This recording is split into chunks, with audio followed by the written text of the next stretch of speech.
Pemirsa, seruan agar semua pihak menjaga pemilu agar berjalan sesuai koridor demokrasi, moral, dan etika kian masif disuarakan berbagai kampus di tanah air. Namun sejumlah sivitas akademika mengaku mendapat intimidasi.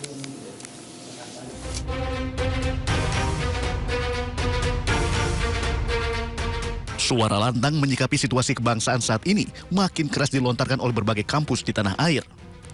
Sivitas akademika, guru besar, rektor hingga mahasiswa kompak menyoroti situasi pemilu yang terindikasi banyak kejanggalan dan kecurangan.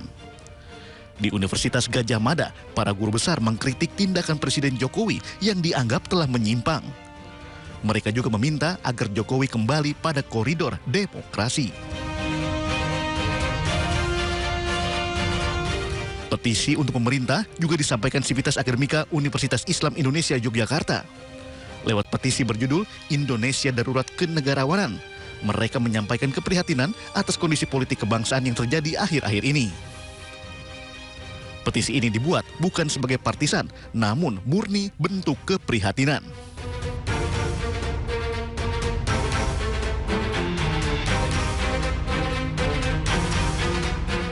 Gelombang perlawanan juga disuarakan oleh Universitas Indonesia. Suara lantang mereka menyoroti soal demokrasi yang penuh intimidasi, terutama jelang pemilu 2024. Menurut Ketua Dewan Guru Besar UI, ada intimidasi yang diterima Sivitas Akademika UI terkait sikap mereka yang menyuarakan pesan kebangsaan. Kami mendapat WA dari salah seorang sebenarnya mahasiswa kami yang mengatakan bahwa dia kecewa sekali. Kenapa UI kok ikut-ikut UGM, ikut-ikut UI, ikut dan lain? Karena harusnya kita bisa pergi ke pejabat yang benar dan menyampaikan ide-ide. Ya, jadi dan kebetulan dia itu dari angkatan. Tapi saya nggak tahu angkatan apa ya. Tapi pakai seragam. Ya, walaupun dia tidak menyebut nama dan lainnya, tapi dia berusaha agar kita tidak menjalankan apa yang kita lakukan pada hari ini. Seruan moral demokrasi juga muncul di Universitas Islam Negeri Syarif Hidayatullah. Secara spesifik, mereka menyatakan agar penyelenggara pemilu dari KPU, Bawaslu, hingga DKPP bekerja secara profesional dan bertanggung jawab. Mereka juga mendesak aparat negara seperti TNI dan Polri bersikap netral, tidak pandang bulu, dan independen. Publik melihat seruan akal sehat dari berbagai kampus ini memiliki benang merah yang sama, yaitu menyerukan agar pemilu 2024 tidak hanya berjalan sesuai peraturan, tapi juga sesuai koridor demokrasi, serta menjunjung nilai moral dan etika. Dari Jakarta, Tim Liputan iNews melaporkan. Jelang perhelatan pemilu 2024 yang semakin dekat, sejumlah pihak terus menyuarakan dugaan pelanggaran yang terjadi selama kampanye. Dugaan pelanggaran pemilu selama masa kampanye banyak beredar melalui sosial media, mulai dari dugaan kotak suara yang sudah tercoblos hingga pengarahan untuk memilih salah satu paslon semakin ramai diperbincangkan publik. Para mantan pimpinan Komnas HAM yang terdiri dari jajaran ketua dan wakil ketua sejak 2002 hingga 2022 menyuarakan keprihatinan terkait dengan banyaknya dugaan pelanggaran pemilu semasa kampanye yang dinilai mencederai demokrasi. Para pegiat dan aktivis HAM yang hadir hari ini menyayangkan adanya dugaan intimidasi oleh aparat yang merampas hak rakyat untuk memilih secara bebas. Selamatkan HAM melalui pemilu 2024. Situasi hak asasi manusia dan rule of law sangat mencemaskan menjelang pemilu 2024 ini. Indeks hak asasi manusia dan the rule of law mengalami kemunduran sebagaimana dilaporkan oleh World Justice Project yang akhir tahun lalu diluncurkan. Kami melihat merosotnya komitmen kepada kepala negara dalam memajukan dan menegaskan HAM dan rule of law tersebut alih-alih memutuskan rantai impunitas. Presiden dan impunitas presiden justru mengekalkan impunitas terhadap pelanggaran hak asasi manusia. Hampir tidak ada upaya serius melakukan impunitas. Ya, pemirsa, muncul sejumlah gerakan dari sivitas akademisi di berbagai kampus yang ada di Indonesia dan juga kalangan masyarakat lainnya. Mereka menuntut penyelenggaraan pemilu dan aparatur pemerintah untuk netral pada pemilu 2024. Dan untuk membahasnya sudah bergabung bersama kami Direktur Penegakan Hukum dan Advokasi TPN Ganjar Mahfud yang juga mantan Komisioner Komnas HAM Ifdal Kasim, tim kuasa hukum TKN Prabowo Gibran yang juga mantan Komisioner Komnas HAM Natalius Pigai, dan juru bicara muda Timnas Amin Billy David Nero Tumilena. Assalamualaikum, selamat sore Bang Ifdal, Bang Pigai, Bang Billy. Selamat sore. Selamat sore, Pak. Ya. Selamat sore, Mas Yuno. Baik, terima kasih. Ini menarik, ada tadi bagaimana para mantan petinggi dari Komnas HAM juga menyuarakannya. Sementara kita tahu akhir-akhir ini sivitas akademisi juga berbicara banyak terkait demokrasi. Saya mungkin ke Bang Ifdal dulu. Dari Anda, Bang Ifdal, bagaimana Anda melihat banyaknya pergolakan, termasuk tadi bagaimana Komnas HAM menanggapi situasi saat ini?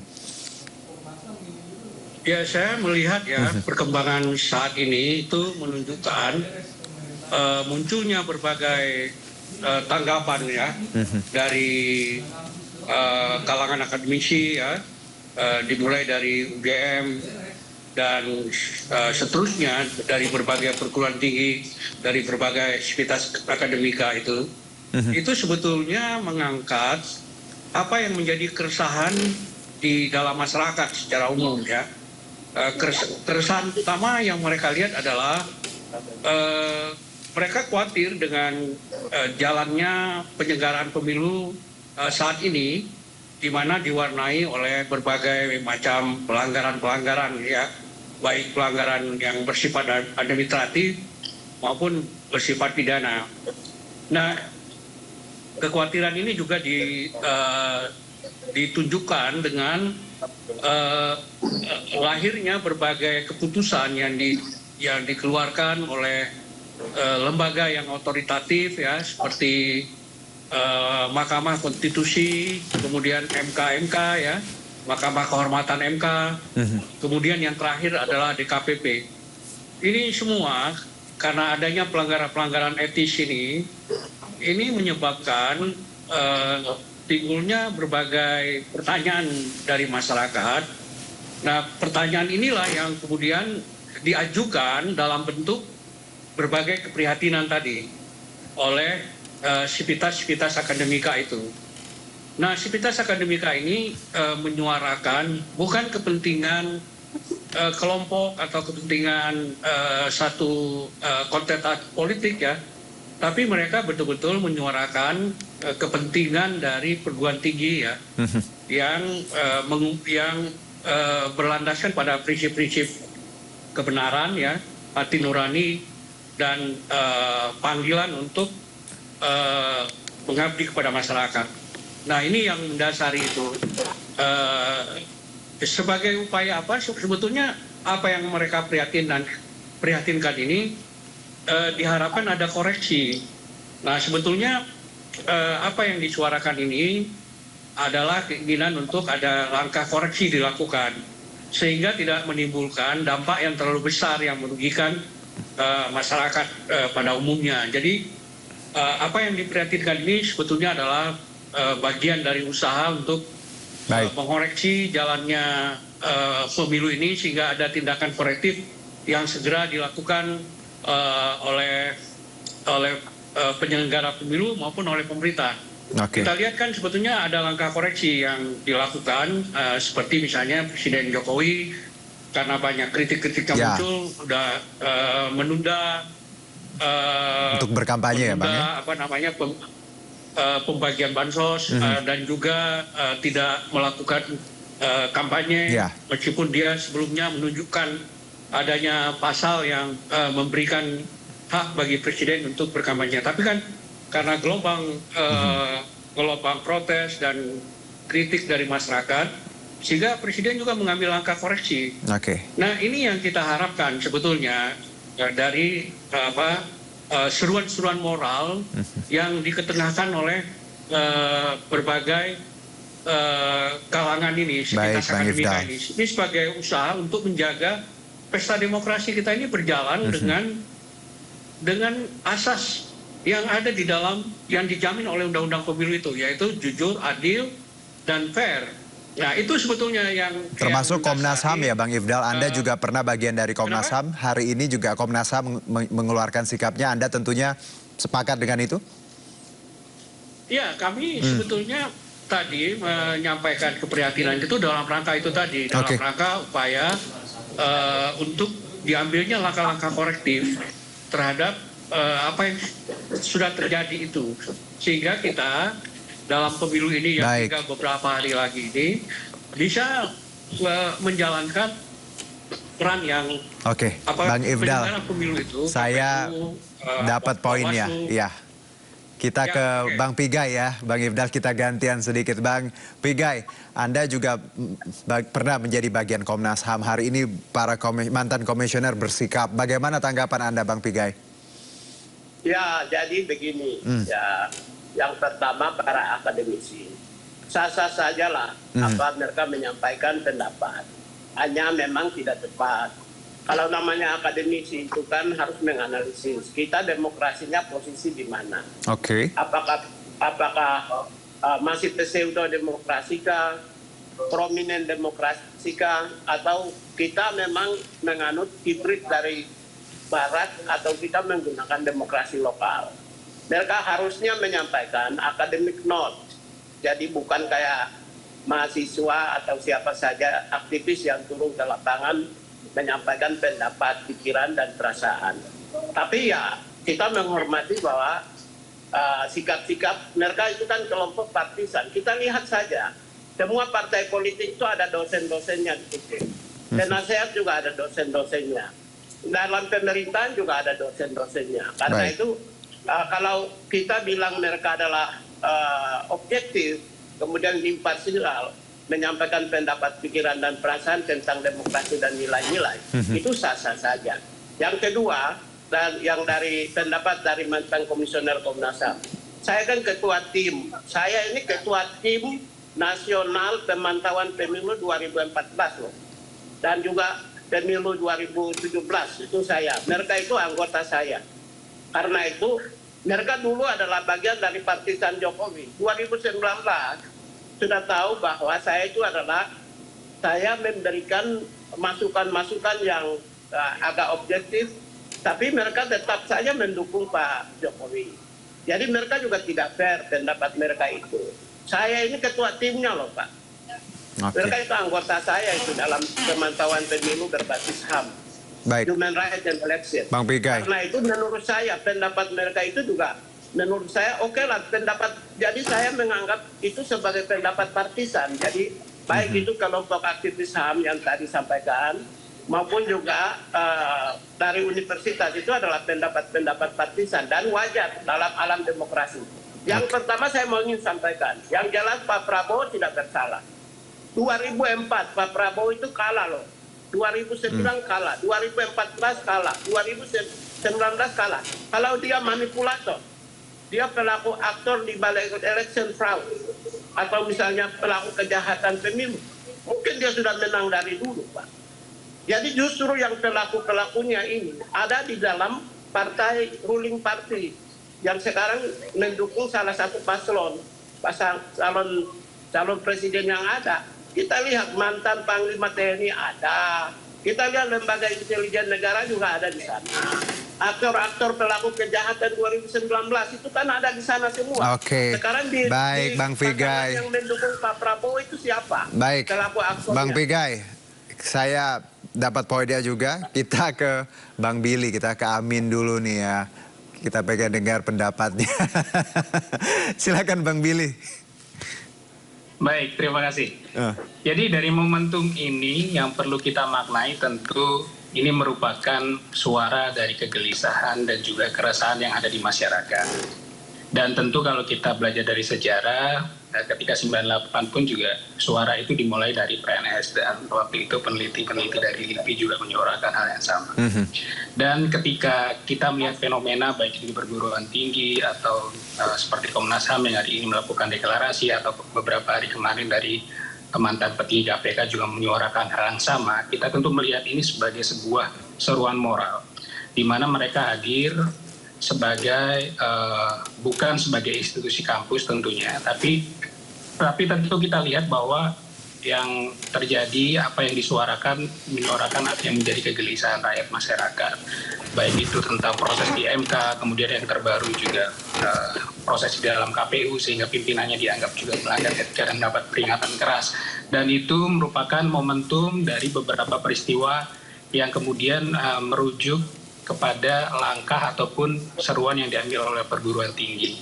Dan tentu ini kita perlu maknai sebagai peringatan kepada penguasa, kepada presiden dan jajaran bahwa ada sesuatu yang menjadi kegelisahan dan keresahan masyarakat. Dan dampaknya apa? Tentu kita akan berharap bahwa pemilu seminggu beberapa hari lagi tentu tetap dalam legitimasi hukum, tetap dalam ranah demokrasi yang seharusnya. Tapi ketika proses yang diserukan, kemudian apa yang menjadi suara dari kalangan akademisi dan lembaga yang lain itu tidak didengarkan, tentu kita juga patut mempertanyakan apakah nanti hasil dari pemilu tetap menggunakan legitimasi hukum yang kuat, apakah juga tetap dalam suasana yang bersih, jujur dan adil, itu kita patut pertanyakan. Dan tentu kami berharap penguasa sekarang perlu bersikap, perlu menyuarakan, dan tentu perlu mengambil tindakan dari apa yang disuarakan oleh teman-teman di luar sana. Oke, terkait langkah Pak Jokowi yang tadi menunda bansos dan juga tidak jadi berkampanye, Anda apresiasi hal ini, Bang Billy? Bang Billy? Oh, dari saya? Iya. Iya, kan saat ini yang kita tangkap tone-nya adalah pernyataan-pernyataan beliau belum melihat ini sebagai sebuah suara dari kalangan yang betul-betul memiliki dasar yang kuat, baik itu dasar dari akademisi, dari teknokratis, dari isu yang telah dibahas secara mendalam, dan tentu kita melihat bahwa apa yang disampaikan hanya seruan normatif atau tanggapan normatif. Dan kemudian juga itu diimbangi dengan pernyataan beberapa menteri, kalau saya kutip di beberapa media juga justru tidak membuat pernyataan yang meneduhkan, karena kita rindu pemimpin kita ini memberikan pernyataan yang meneduhkan. Pernyataan-pernyataan yang tidak justru menimbulkan polemik yang baru, dan itu yang kita harapkan menyambut pemilu dengan damai dan tenang. Baik, Bang Ifdal, satu mungkin sebelum nanti saya ke Bang Pigai, singkat saja Bang Ifdal, bahwa ada langkah korektif yang sudah diambil baik itu Presiden dan juga beberapa lembaga terkait laporan ataupun kegelisahan banyak pihak. Selanjutnya apa yang menurut Anda harus dilakukan para pucuk pimpinan dan juga para lembaga jelang pemilu yang tinggal hitungan hari lagi agar semuanya berjalan dengan baik? Ya, terutama menurut saya yang paling penting adalah langkah KPU ya. Baik. Langkah KPU untuk memastikan penyelenggaraan pemilu ini berjalan sesuai dengan mekanisme yang berlaku. Dan yang kedua, peranan dari Bawaslu harus diperkuat ya, sehingga Bawaslu ini dalam mengawasi penyelenggaraan pemilu ini harus punya gigi ya, harus berani mengawasi apa yang terjadi di lapangan dan melapor dan membawa itu ke ranah, kalau ada ranah pidananya masuk ke ranah pidana. Dan juga DKPP juga tidak boleh segan-segan untuk menangani laporan-laporan pelanggaran etik oleh penyelenggara pemilu. Menurut saya ini lembaga penyelenggara pemilu ini haruslah berani dan independen. Dan yang ketiga, yang lain yang di luar lembaga penyelenggara pemilu ini adalah unsur dari pemerintah ya. Kita mengharapkan intervensi itu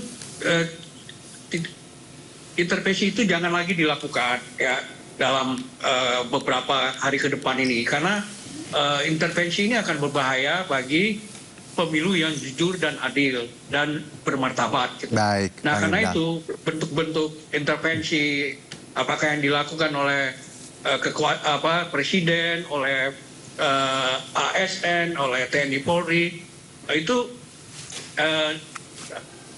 harus dihindari. Baik, Bang Ifdal. Saya ke Bang Pigai. Silakan Bang Pigai, singkat saja closing statement. Jadi dalam konteks begini, kalau kritik dalam rangka kontrol kualitas penyelenggaraan pemilu itu saya setuju ya.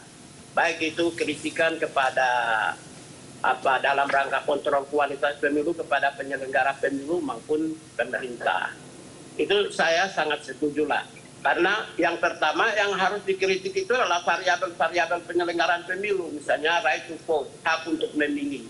Apakah warga negara Indonesia itu seluruh warga negara Indonesia yang memiliki identitas itu dipastikan akan memilih atau tidak, berapa jumlahnya, berapa persentase. Itu yang pertama, right to take a part of government, hak untuk ikut berpartisipasi dalam pemerintahan. Jadi hak karena semua kandidat itu memiliki hak yang sama dalam ikut berpartisipasi dalam pemerintahan dan politik, termasuk penyelenggara pemilu maupun juga secara individu maupun juga rakyat Indonesia. Yang berikut, yang ketiga adalah free and fair election. Jadi bagaimana penyelenggaraan pemilu yang jujur dan adil. Kalau kita mengontrol agar kualitas penyelenggaraan itu tercapai supaya kita menjadi negara yang berdemokrasi prominent, itu kita setuju. Tapi kalau mengarahkan kepada kita sudah membangun sebuah misalnya praduga bersalah, seakan-akan telah melakukan manipulasi di dalam penyelenggaraan pemilu, itu yang justru salah. Saya mau ingin kasih contoh, 2019 Pak, itu semua oposisi ditahan Pak, termasuk Bapak Prabowo. Saya ini yang bolak-balik bertemu dengan Pak Kapolri Tito Karnavian untuk membela teman-teman saya. Nah, hari ini cuma Aiman Wijaksono saja yang dianggap dikriminalisasi oleh kelompok-kelompok yang lain. Kenapa? Justru itu juga dia tuduh aparat kepolisian ikut terlibat. Karena itu coba bayangkan hari ini penyelenggaraan pemilu 2024 ini cuma 1 orang. Sedangkan 2019 itu berpuluh-puluh orang. Tapi ketika itu siapa yang berteriak? Kampus-kampus pernah berteriak nggak? Aktivis HAM pernah berteriak nggak? Komisioner Komnas HAM berteriak nggak? Cuma saya yang berteriak habis-habisan. Memang karena saya agak sedikit partisan. Tapi 2019 kan saya bukan komisioner Komnas HAM. Saya karena 2017 saya sudah selesai. Karena itulah menurut saya kita harus juga melihat bahwa saya pastikan pemilu kali ini adalah sangat demokratis. Poinnya sudah didapat, sayang sekali. Waktu kita terbatas, saya ingin punya waktu lebih lama lagi dengan abang-abang bertiga, tapi durasi lagi-lagi ya. Poinnya sudah didapat masing-masing ya, tentunya tadi semangat demokrasi yang aman, damai, semuanya punya hak. Itu yang ingin kita capai bersama-sama di hari 14 Februari nanti. Terima kasih Bang Ifdal, Bang Billy, Bang Pigai. Terima kasih. Selamat beraktivitas, salam sehat semuanya. Terima kasih, mari Pak. Bang. Ayo mari. Terima kasih Pak Ifdal. Bentuk tindakan. Pelanggaran etik di Mahkamah Konstitusi. Penyalahgunaan kewenangan dan kekuasaan. Supaya etika dan moral dalam berpolitik itu tetap dijaga. Dengan menjunjung tinggi Pancasila dan berjuang mewujudkan nilai-nilai di dalamnya.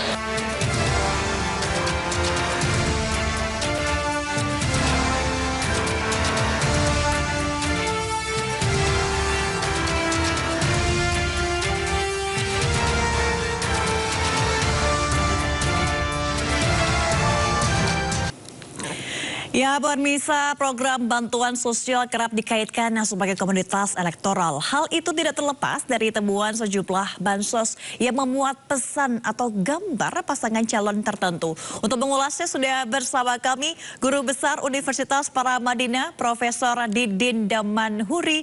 Selamat sore, Prof. Didin. Selamat sore, Mbak. Apa kabarnya, Prof?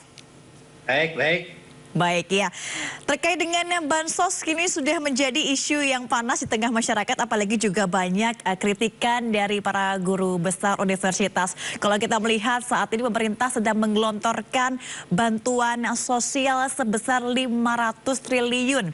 Bagaimana tanggapan dari Prof. Didin akan hal itu?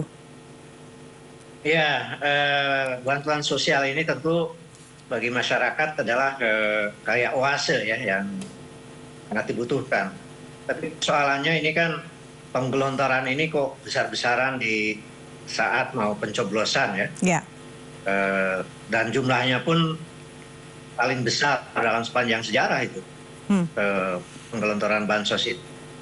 Jadi makanya di kalangan guru besar, berbagai kampus yang kampus barangnya sudah lebih 200 kampus ya. Dan kemudian bahkan digayung sambuti oleh pimpinan KPK agar ada tata kelola yang baik dalam penyaluran ini. Saya kira ini kemudian apakah penyetopan oleh Presiden ini belum tentu selesai karena apa namanya, ini kan bansos ini kan adalah hak rakyat miskin yang didanai oleh pajak rakyat. Jadi harus tepat sasaran. Undang-undangnya juga memerintahkan supaya salurkan tepat sasaran. Dan kemudian juga persoalan lainnya adalah apa namanya, yang menjadi pemegang kuasa anggaran kan ada menteri yang harus menyalurkan. Samping memang ini sangat dipertanyakan adalah penggelontaran di era menjelang pencoblosan. Jadi wajar saja karena suara-suara kampus maupun banyak sekali pihak termasuk ex-pimpinan KPK untuk mengingatkan Presiden agar ini sesuai dengan tata kelola. Tapi yang sudah disalurkannya pun karena ini menyangkut ratusan triliun, ini kalau tidak tepat sasaran ini harus diaudit. Saya kira demikian yang saya komentari. Baik, artinya bahwa memang para guru besar di sejumlah kampus menginginkan adanya audit. Kalau kita melihat bahwa audit ini pasti banyak sekali manfaat dan juga fungsinya. Mengingat juga banyak temuan Prof. Didin bahwa ada beberapa bansos misalnya ukuran 10 kg ternyata ada gambar paslon tertentu. Prof. Didin seperti apa? Iya, itu saya kira beredar luas bahwa gambar paslon tertentu disalurkan di kala menjelang pencoblosan, kemudian diklaim sebagai katakanlah uang dari Pak Jokowi gitu. Padahal ini kan uang rakyat. Harusnya kan dijelaskan bahwa ini adalah dari APBN untuk rakyat miskin yang sasarannya pun tidak bisa di pinggir jalan kayak gini. Dan jangan sampai ada penyalahgunaan fasilitas negara untuk menyalurkan ini. Jadi ya prosedurnya harus bertata kelola baik seperti kata ex-pimpinan KPK itu. Oke, baik. Kalau kita berbicara Prof. Didin mengenai bantuan sosial yang nilainya begitu cukup fantastis yaitu sebesar 500 triliun. Artinya apakah memang pandangan pemerintah ada peningkatan kemiskinan di Indonesia? Kalau kita melihat bahwa pasca pandemi seharusnya Indonesia mengalami pertumbuhan ekonomi yang juga cukup baik. Jadi pertumbuhannya cukup baik, sekitar 5%. Kemudian data kemiskinan pun ada tren penurunan. Menurun, ya. Ini kok malah bansosnya meningkat. Kan ini bansos, ini kan salah satu jenis dari jaminan sosial yang disebut dengan perlindungan sosial atau social protection. Harusnya kan ini makin matang ya, manajemen bantuan sosial ini. Jadi nantinya mestinya ini disalurkan oleh lembaga jaminan sosial. Nah, yang mestinya disiapkan oleh pemerintah. Jadi bukannya sibuk disalurkan lalu mengklaim seolah ini paslon tertentu bahkan oleh presiden, dan ini tidak sesuai dengan undang-undang gitu. Oleh karena itu, audit ini adalah menjadi wajib agar sampai, karena begini jawaban dari pemerintah kan ya ini kan udah disetujui partai-partai sesuai undang-undang. Nah itu kan versi pemerintah. Kalau banyak para ahli mengatakan ini keluar dari koridor peraturan perundang-undangan. Nah sekarang dengan dua pendapat yang sangat berbeda, kemudian menyangkut ratusan triliun, ini harusnya kemudian diaudit oleh BPK. Nah, apa auditnya? Pertama adalah tidak tepat sasaran. Tepat atau tidak sasaran dari bansos ini. Ini harus diaudit, audit organisasi. Dari sisi jumlah juga, apakah peningkatan bansos dengan jumlah yang fantastik ini yang tidak lain dengan peningkatan kemiskinan, bahkan ini ada tren menurun, dan kemudian pertumbuhan ekonomi juga relatif normal ya, kan ini dipertanyakan kan. Jadi dari sisi finansial juga nanti harus diaudit apakah peningkatan ini objektif atau terkait dengan kepentingan tertentu gitu. Bahkan saya dengar ini dengan automatic adjustment dari Menteri Sri Mulyani yang 50 triliun itu, dan itu dikumpulkan dari berbagai kementerian dan lembaga kementerian, ini kan diduga ini juga untuk backup keinginan Presiden untuk meningkatkan bansos. Nah ini malahan putusan Sri Mulyani ini juga, apakah ini keputusan yang bersifat objektif? Ini semua harus diaudit gitu, finansial maupun organisasi, tata kelolaannya gitu. Oke, baik. Prof Didin, yang disebut audit investigatif, karena ini menyangkut uang rakyat yang ratusan triliun. Oke, baik. Jadi artinya ini banyak sekali guru-guru besar untuk mengharapkan audit dari BPK ataupun juga audit investigatif, apalagi juga ini sebentar lagi sudah masuk ke pemilu 2024. Baik, terima kasih Guru Besar Universitas Paramadina Prof Didin Damanhuri sudah bergabung bersama kami. Kita berharap bahwa bantuan sosial ke depannya akan lebih tepat sasaran untuk masyarakat Indonesia. Terima kasih Prof Didin, salam sehat selalu. Sama-sama, makasih. Calon Presiden nomor urut 3 Ganjar Pranowo menggelar pertemuan tertutup bersama Eksekutif Nasional Wahana Lingkungan Hidup Nasional atau WALHI Jakarta Selatan. Pertemuan tersebut membahas tata kelola sumber daya alam dan kerusakan lingkungan.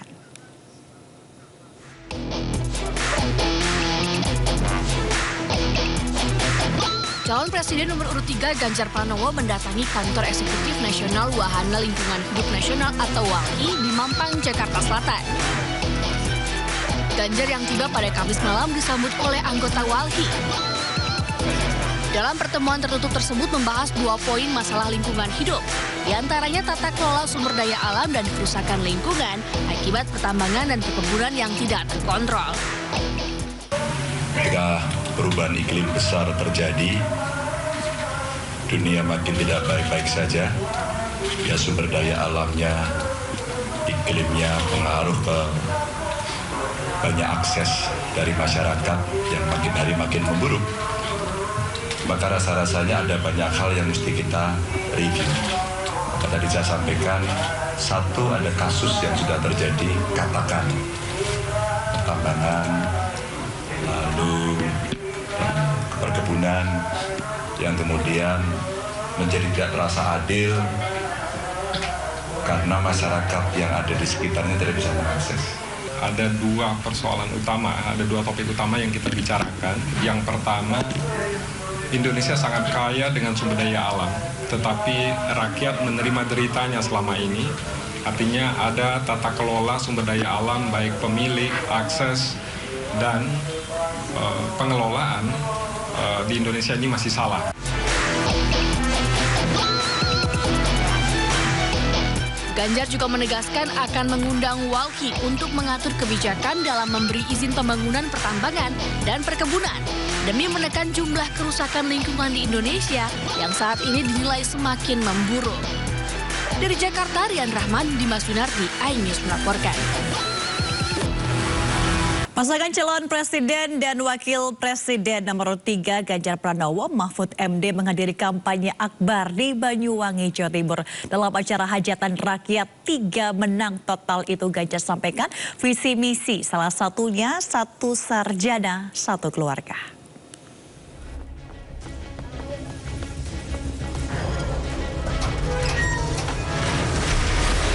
Ini bukan tentang saya. Acara hajatan rakyat 3 menang total yang digelar di Banyuwangi, Jawa Timur menampilkan video Capres Ganjar Pranowo datang ke acara dengan tidak biasa. Ganjar berangkat dengan pengawalan ketat dan menaiki helikopter, kemudian terjun payung ke lokasi acara. Pasangan Capres-Cawapres nomor urut 3 yang didukung Partai Perindo Ganjar Mahfud disambut masyarakat yang hadir di acara. Kemudian pasangan Capres-Cawapres Ganjar Mahfud menyanyikan lagu Indonesia Raya bersama para simpatisan yang hadir. Setiap kunjungan ke daerah, Ganjar selalu memberikan kesempatan kepada masyarakat untuk menuliskan harapannya di punggung Ganjar Pranowo.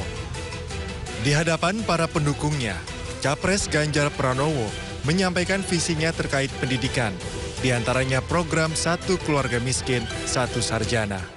Siapa yang pengen jadi pengusaha angkat tangan? Siapa yang pengen jadi seniman angkat tangan? Insya Allah semuanya akan bisa. Tapi pendidikannya harus baik, tapi aksesnya harus mudah. Makanya kenapa Ganjar Mahfud punya program Satu Keluarga Miskin, Satu Sarjana. Acara turut dihadiri Ketua Umum Partai Persatuan Indonesia atau Perindo, Hari Tanu Sudibyo, yang juga turut serta memberikan sambutan. Selain HT, Ketua Umum PDI Perjuangan Megawati Soekarno Putri juga hadir dalam kampanye akbar tersebut. Beberapa musisi tanah air turut memeriahkan acara ini, di antaranya Novia Bahmit, Opi Andaresta, serta grup musik Slang. Tim Liputan iNews melaporkan. Calon Wakil Presiden nomor 3 Mahfud MD menghadiri Istighosah Akbar di Sukabumi, Jawa Barat. Dalam pidatonya, Mahfud MD mengingatkan warga untuk memilih sesuai hati nurani.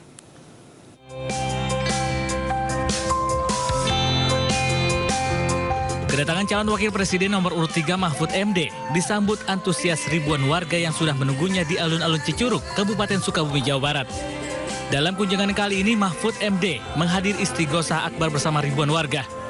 Calon wakil presiden yang diusung Partai Perindo ini mengingatkan kepada warga agar memilih pemimpin dengan melihat rekam jejaknya selama menjabat.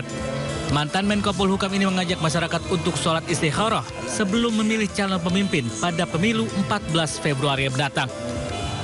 Memilih pemimpin yang benar berdasar nurani masing-masing. Jangan terpengaruh oleh survei, oleh berita-berita yang mungkin hoax, tetapi direnungkan baik-baik. Sebelum menghadiri Istighosah, Mahfud MD melakukan ziarah ke makam pendiri Pondok Pesantren Al-Hasaniyah. Dari Sukabumi, Jawa Barat, Budi Setiawan, iNews melaporkan. Relawan pendukung Capres-Cawapres Ganjar Mahfud Ganjarian Spartan bersama warga kampung Hawurseah, Desa Tegalega, Kecamatan Warung Kondang, Cianjur, Jawa Barat, gelar aksi canvassing atau sosialisasi door-to-door ke rumah warga. Kegiatan tersebut juga diakhiri dengan masak dan makan bersama warga. Jelang pemilihan umum khususnya Capres-Cawapres pada 14 Februari 2024 mendatang, relawan Ganjar Mahfud yang diusung oleh Partai Perindo semakin gencar menemui warga di pelosok.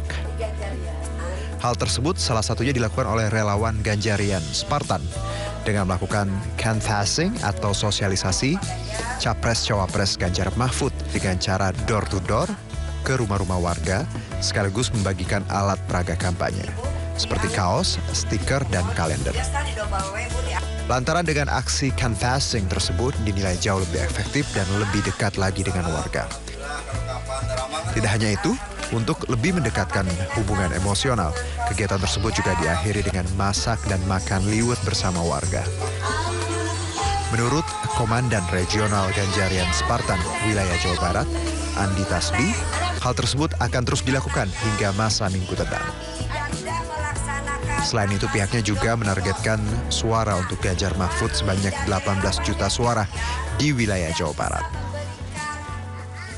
Lebih untuk mempererat, saling menguatkan, sampai pada tanggal 14 nanti mereka berharap dukungan, perjuangan, militansi yang diberikan untuk Pak Ganjar bisa terwujud dengan kemenangan Pak Ganjar. Sementara itu, menurut Sekretaris Ganjarian Spartan Wilayah Cianjur, hal tersebut hingga saat ini terus berjalan dengan jaringan Ganjarian Spartan di 32 kecamatan. Sebanyak 47,5% suara untuk Ganjar Mahfud di Kabupaten Cianjur. Kami ini dari Spartan Ganjarian canvassing door to door sudah mencapai 8.000. Target suara mungkin Pak Ganjar di Cianjur ini saya 47,5%. Kami relawan semuanya ini bergerak demi Pak Ganjar Mahfud menang di Kabupaten Cianjur, umumnya Indonesia. Tak hanya itu, pihaknya juga berharap agar Ganjar Mahfud setelah terpilih nanti, yang diharapkan dan diinginkan masyarakat bisa tercapai. Dari Cianjur, Jawa Barat, Muhammad Andi Isyan melaporkan. Solidaritas aktivis mahasiswa Cipayung menggelar acara deklarasi manifesto kebangsaan bertajuk Menjaga Api Demokrasi Tetap Menyala di iNews Tower. Acara ini diikuti sebanyak 1.000 mahasiswa dengan narasumber RP Prof. Dr. Franz Magnis selaku budayawan Indonesia, Prof. Dr. R. Siti Zuhro MA selaku peneliti utama politik BRIN, dan Bivitri Susanti selaku pengajar Sekolah Tinggi Hukum Indonesia. Dalam acara ini pun bertujuan agar generasi muda turut mendorong dan menyukseskan pemilu damai 2024 serta mewujudkan demokrasi yang beradab di Indonesia. Selain itu juga mengingatkan kepada generasi muda agar menjaga di Pilpres mendatang. Jadi di sana ada peringatan keras dari DKPP, lalu gayung bersambut direspon oleh publik luas, oleh publik akademis, kampus-kampus, dengan juga peringatan keras. Dengan pernyataan-pernyataan para guru besar, gitu ya, para intelektual, akademisi, juga praktisi, teman-teman pegiat demokrasi, pegiat pemilu, gitu ya, yang concern, yang luar biasa menyampaikan. Baik itu pakar hukum, pakar pemerintahan, pakar politik, ya, pakar sosial, budaya, ekonomi, semua turun untuk mengatakan itu. Terutama juga mahasiswanya. Jadi menurut saya ini yang harus dipertimbangkan secara serius untuk menghentikan cara-cara kotor, cara-cara yang negatif, cara-cara yang melanggar hukum dan katakan menghalalkan semua cara tadi. Itu tidak boleh. Jadi ini kita memberikan peringatan sebetulnya agar penegakan hukum dalam proses pemilu itu betul-betul Pemirsa, saatnya kita simak pantauan arus lalu lintas sore ini. Kami telah terhubung dengan Brigadir Kulut dari NTMC Polri yang kini berada di kawasan Simpang Ciawi, Bogor, Jawa Barat. Selamat sore Brigadir Kulut, bagaimana pantauan arus lalu lintas dari tempat Anda melaporkan? Terima kasih Mega dan selamat sore pemirsa dari kawasan Simpang Ciawi, Bogor, Jawa Barat. Pada saat low weekend kali ini, masih dalam suasana low weekend, kami akan memperlihatkan secara langsung kepada Anda kondisi arus lalu lintas terkini di kawasan ini. Langsung saja kita mulai dari exit tol Ciawi. Dari arah tersebut mulai terjadi perlambatan kecepatan pasca exit tol Taman Safari karena diberlakukan penutupan imbas diterapkannya one way arah bawah atau dari arah puncak menuju ke Jakarta, sehingga kendaraan yang akan keluar dari exit tol Taman Safari harus lurus terlebih dahulu atau bisa melintasi masuk ke exit tol Ciawi ini, sehingga kondisi arus lalu lintasnya cukup mengalami perlambatan kecepatan, terutama kendaraan yang akan berbelok ke kiri menuju ke arah Gadok. Perlambatan ini selain disebabkan peningkatan volume kendaraan, juga banyaknya kendaraan yang menaik turunkan penumpang di bahu jalan ataupun bis antar kota yang menunggu juga penumpang di kawasan ini. Kemudian kendaraan dari arah exit tol Ciawi yang akan lurus menuju ke arah Sukabumi juga mengalami perlambatan kecepatan imbas peningkatan volume kendaraan. Untuk arah lainnya seperti dari arah Tajur yang akan menuju ke arah Gadok juga mengalami perlambatan kecepatan imbas banyaknya kendaraan yang bergabung dari exit tol Ciawi. Untuk arah sebaliknya sendiri, yakni dari arah Gadok yang akan menuju ke arah Tajur ataupun Sukabumi yang akan mengarah ke Tajur juga tidak kalah ramai namun arus lalu lintasnya masih bisa berjalan dengan lancar. Dalam rangka long weekend ini, bila Anda akan bepergian menuju ke area-area wisata, persiapkan kendaraan Anda agar dalam kondisi prima. Tidak kalah juga pengendaranya harus dalam kondisi prima juga. Bila dalam perjalanan Anda mengalami kendala atau membutuhkan bantuan polisi, Anda bisa menghubungi call center Korlantas Polri di 1500669 atau bisa melalui SMS Center di 9119.